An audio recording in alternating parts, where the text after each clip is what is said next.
Hello guys, good morning. Welcome to my vlogs. घरी अचानक पाहुणे आले आणि काय करावं त्यांच्यासाठी काही सुचत नव्हतं, म्हणून मी केली पटकन होणार अशी झणझणीत मिसळ. त्यासाठी बारीक चिरून कांदा घेतला, मटकी घेतली, ती शिजायला लावली कुकरमध्ये.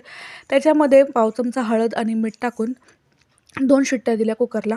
इकडे मी मसाल्याची तयारी करणार आहे. आता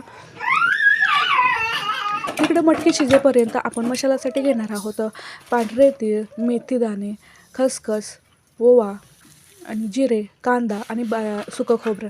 याचं मिश्रण आपल्याला आधी थोडीशी कोथिंबीर, याचं मिश्रण आपल्याला बारीक करायचं आहे. त्याच्यामध्ये कांदा, लसूण, मसाला ही सगळी पेस्ट तेलामध्ये भाजायची आहे. तेलामध्ये भाजताना एकदम लाल होईपर्यंत भाजायचे, तेल सुटेपर्यंत. वास खूप छान येत होता, हे बघा तुम्ही बघू शकता. नंतर शिजवलेले मटकीचं पाणी त्यात मिक्स करायचं.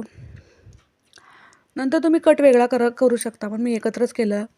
पाहुणी थोडीशीच होती त्याच्यामुळं मीठ टाकलं आणि नंतर मी काय केलं, सर्व केलं. हे आहे आमची